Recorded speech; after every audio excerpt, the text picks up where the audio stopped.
इस बात में कोई दो राय नहीं है कि ज़िंदगी कितनी सिंपल है और हम इससे कितना कॉम्प्लिकेटेड बना देते हैं। मगर जब भी ये बात सुनने को मिलती है, तब ऐसे कई सवाल खड़े हो उठते हैं कि कैसे ज़िंदगी सिंपल है बनाऊँगा। ऐसा आपको भी अगर कभी-कभी ऐसा लगता है कि यार सिंपल होनी चाहिए थी ज़िंदगी, मगर इतनी कॉम्प्लिकेटेड क्यों है? सो आज की इस बुक समरी हमारे लिए ही है। आज की book the courage to be dislike एक खुशहाल ज़िंदगी का सीक्रेट क्या है?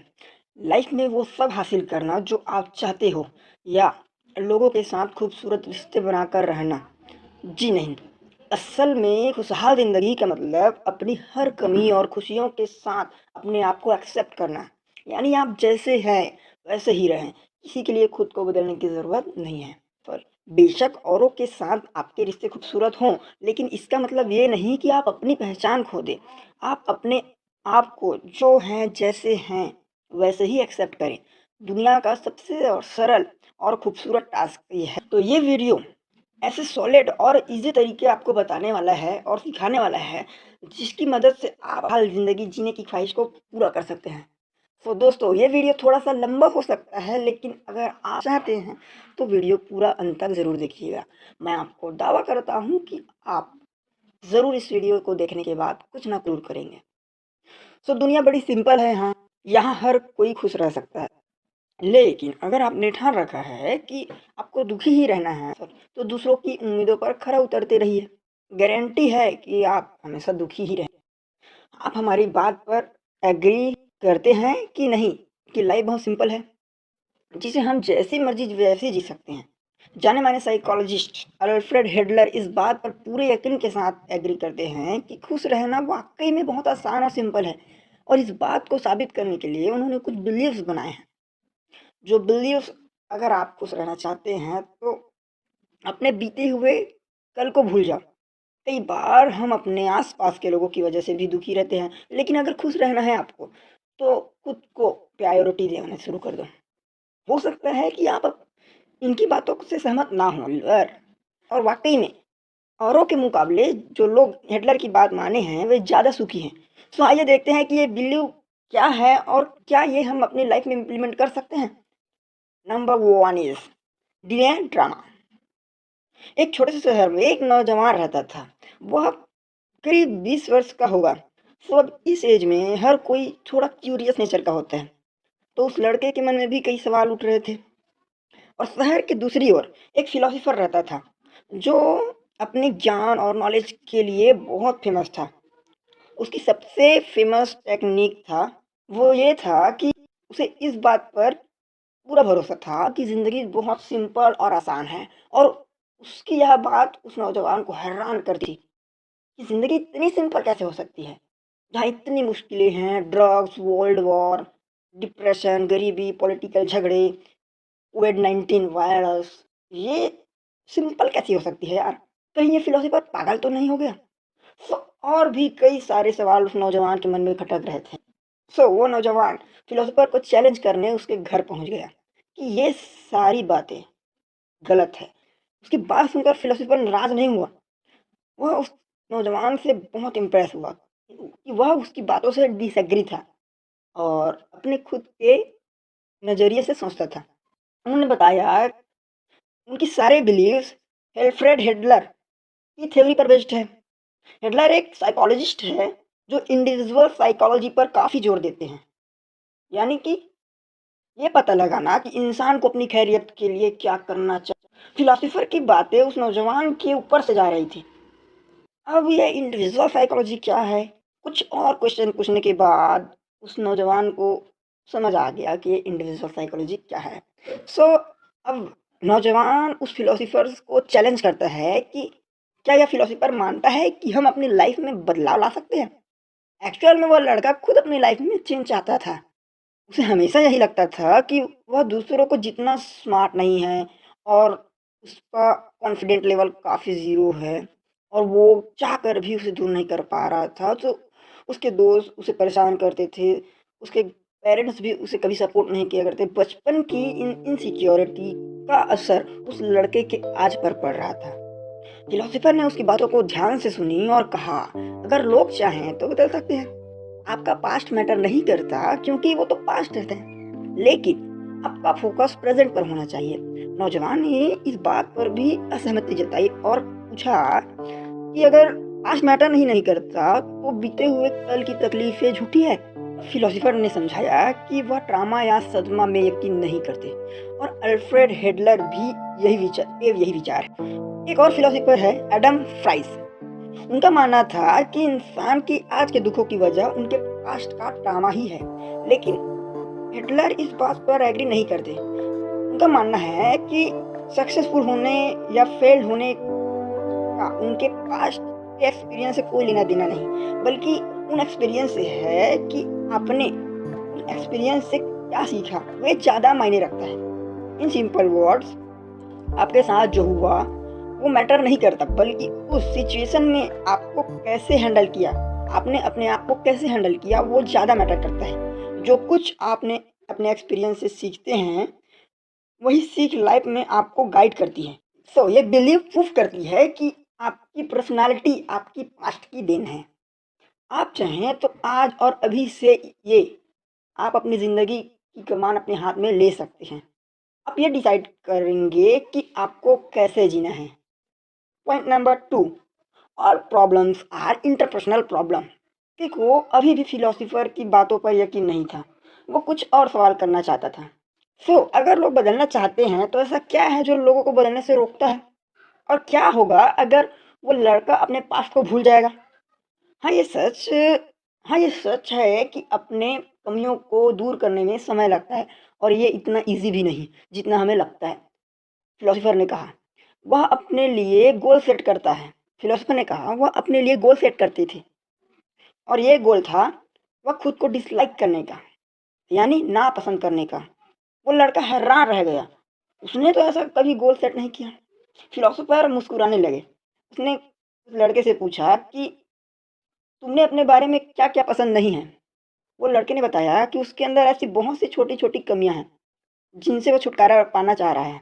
जैसे कि वो नेगेटिव सोचता है, जल्दी हार मान जाता है, वो लोगों पर आसानी से भरोसा नहीं कर पाता। उसे ये भी लगता है कि वह दिखने में कुछ ख़ास नहीं है, यानी उसकी पर्सनैलिटी उसको पसंद नहीं है। फिलोसोफर ने ध्यान से उसकी बातें सुनता रहा। उसमें उसे भी लड़कों की बातों में सच्चाई नज़र आई। उसके अंदर वाक़ई में सेल्फ कॉन्फिडेंट की कमी थी। फिलोसोफर ने पूछा, "तुम खुद को इतना सॉरी फिलोसोफर ने पूछा, "तुम खुद को इस नज़र से क्यों देखते हो?" तो लड़के ने कहा, "वह बचपन से ही ऐसा है। वह कमज़ोर है, वह कमज़ोर है, वह कभी भी दूसरों के सामने अपनी बात को नहीं रख पाता।" लेकिन फिलोसोफर ने उसकी बात को काटते हुए कहा, "तुम गलत बोल रहे हो। तुमने पहले से ही सोच रखा है कि तुम्हारे अंदर कमी है। जब तुम खुद को ही पसंद नहीं करोगे, तो दूसरों से क्या उम्मीद करते हो?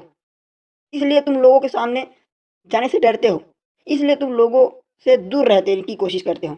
अगर तुम खुद को ही पसंद नहीं करोगे, तो फिर कौन करेगा?" फिलोस फिलोसोफर ने पॉइंट आउट किया कि तुमने अपनी कमज़ोरियों पर ही फ़ोकस किया है, इसलिए तुम खुद को उतना पसंद नहीं करते। वो लड़का ऐसा इसलिए सोचता था क्योंकि वो डरता था कि लोग उसे रिजेक्ट ना कर दें। उसे रिजेक्शन से काफ़ी डर लगता था। इससे पहले कि कोई उसे रिजेक्ट करे, उसने खुद को ही रिजेक्ट कर दिया था। वो सबसे अलग-थलग रहने लगा था। उसने सोचा ऐसा करने से वह खुद को हर्ट होने से बचा लेगा। ना वो लोगों से मिलेगा और ना हर्ट होगा। हालाँकि वो दिल ही दिल में चाहता था कि वो लोग उसे प्यार करें, उसे रिस्पेक्ट दें, पर वो कभी हिम्मत ही नहीं कर पाया। लोगों से मेल-जोल रखें। उसके लिए अकेला रहना ज़्यादा ईज़ी और उसके लिए अकेला रहना ज़्यादा ईज़ी चॉइस था। उसे लगता था कि लोग उस पसंद तो नहीं करेंगे, लेकिन नापसंद ज़रूर कर सकते हैं। फिलोसोफर ने कहा, जब आप दूसरों से रिश्ते बनाते हो, तो कभी न कभी तो हर्ट होते ही हैं। ऐसा तो नहीं है हो सकता ऐसा तो हो ही नहीं सकता कि रिश्ता परफेक्ट हो और तुम कभी हर्ट ही ना हो। तुम पूरी लाइफ़ अकेले ही रहोगे, जो कि इम्पॉसिबल है, क्योंकि कोई भी अकेले लाइफ़ नहीं गुज़ार सकता। साइकोलॉजी में आपकी हर प्रॉब्लम के पीछे इंटरपर्सनल प्रॉब्लम है, यानी कि आपकी हर प्रॉब्लम में कहीं न कहीं दूसरे लोग इन्वॉल्व हैं। लेकिन अगर आप दुनिया में अकेले रहोगे तो फिर ठीक है, फिर तो आपको कोई प्रॉब्लम होगी ही नहीं। उस लड़के को यह कॉन्सेप्ट बड़ा अजीब लगा। उस लड़के को यह कॉन्सेप्ट बड़ा अजीब और इलॉजिकल लगा।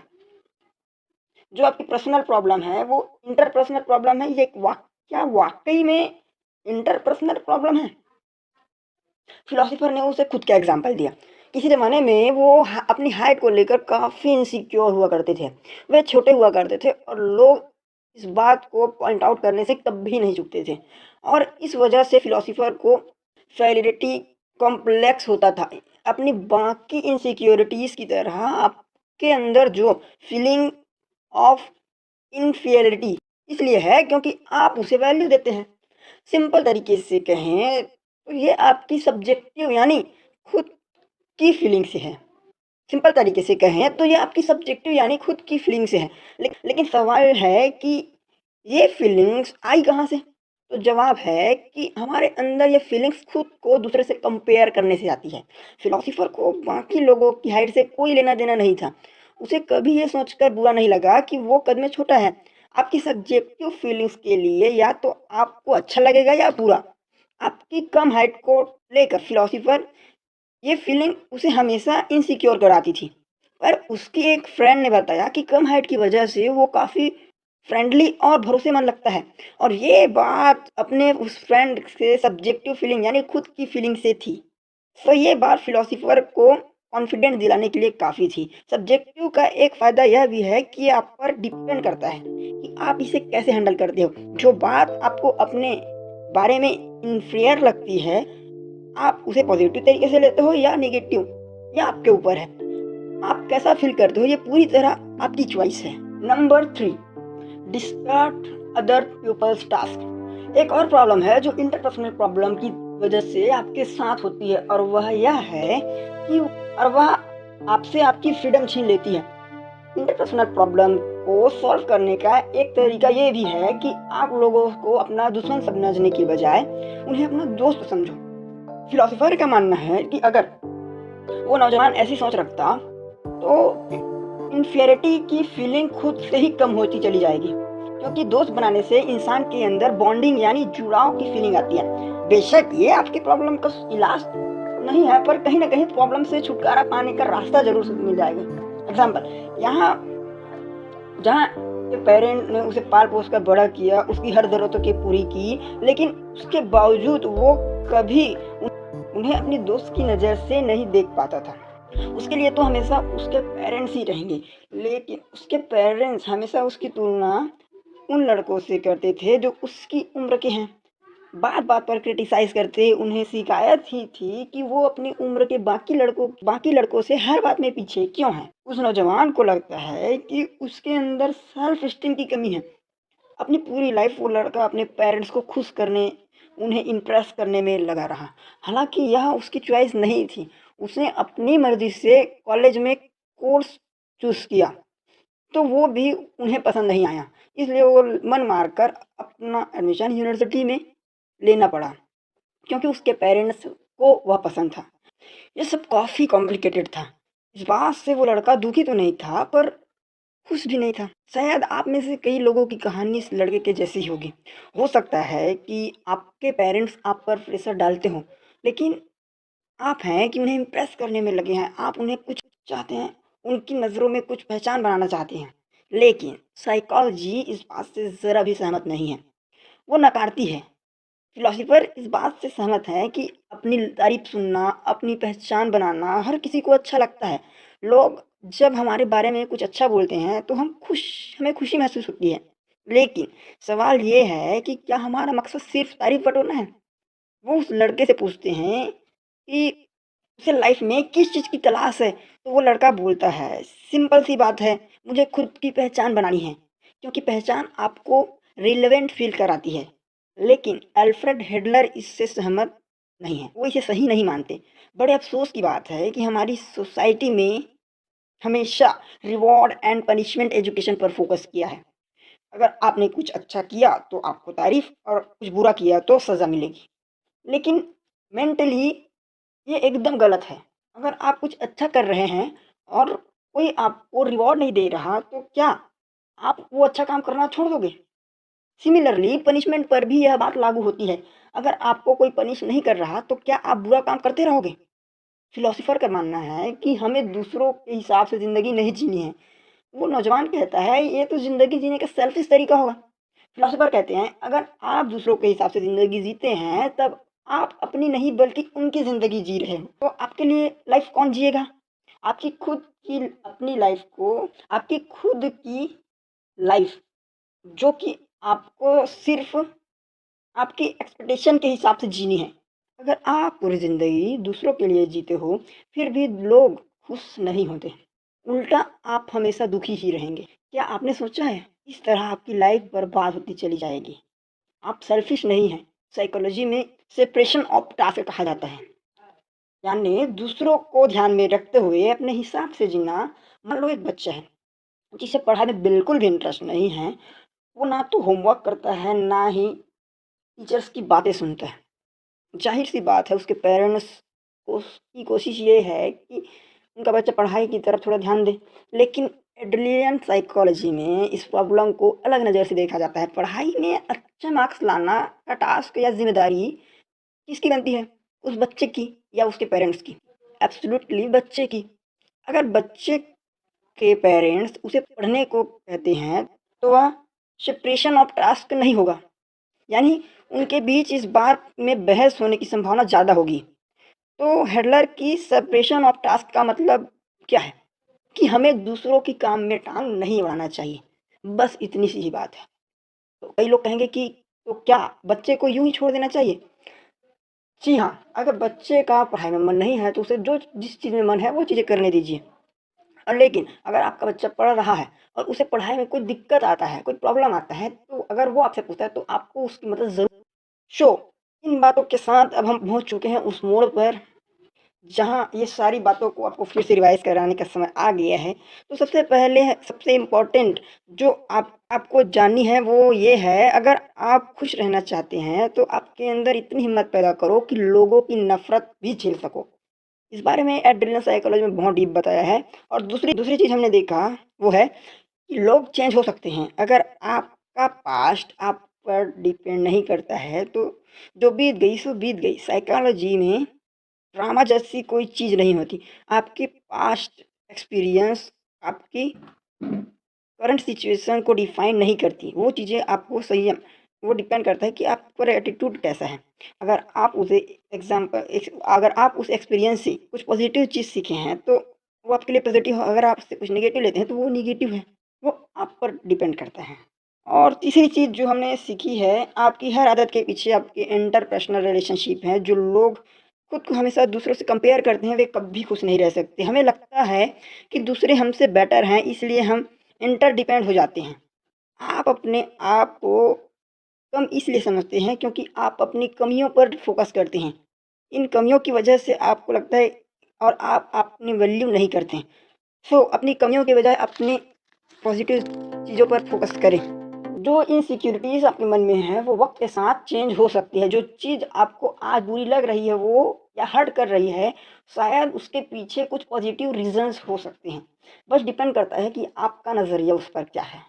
और चौथी चीज़ हमने जो सीखी, खुश रहने के लिए एक और तरीका है कि हम नेम और फ़ेम के पीछे ना पड़े। हाँ, सबको अपनी तारीफ़ें सुनना अच्छा लगता है और हम मेहनत भी तभी करते हैं जब कोई हमारी तारीफ़ करता है। लेकिन इसका मतलब ये भी नहीं कि हम सिर्फ़ अपनी तारीफ़ सुनकर ही मोटिवेट हों। टेम्परेरी होती है। अपनी लाइफ़ अपनी शर्तों पर जीना चाहिए, ना कि दूसरों की सलाह पर। जो उम्मीदें आपको खुद से है, उस पर पूरा उतरने की कोशिश करें। अगर आप हमेशा दूसरों को खुश करने का ख़्याल रखेंगे, तो खुद कभी भी खुश नहीं रह पाएँगे। और 5वीं और लास्ट चीज़ जो हमने सीखी, वो है अपना ध्यान रखना, अपनी ज़रूरतों के बारे में सोचना, सेल्फ़िश होना नहीं है। आप बस अपने काम को प्रायोरिटी दे रहे हैं और अगर आप ऐसा कर रहे हैं, तो आपके झगड़े भी होंगे। अगर आप दूसरे का काम करोगे, तो आप हमेशा उसकी उँगली पर खरा उतरने की कोशिश करते रहेंगे। आपके लिए खुश रहना आसान हो जाएगा। सो आज की डेट में लोगों के लिए खुश रहना आसान हो गया है। लोग मज़े के लिए आए दिन नए पार्टनर्स की तलाश करते हैं, पैसे उड़ाते हैं। पर सच तो ये है कि कोई भी चीज़ पूरी तरीके से खुश नहीं है। लोग नकली खुशियों के पीछे भागकर अपना वक़्त और पैसा दोनों बर्बाद कर रहे हैं। पर एड्रियन साइकोलॉजी आपके इस वर्ल्ड में आपको पॉज़िटिव होना सिखाती है।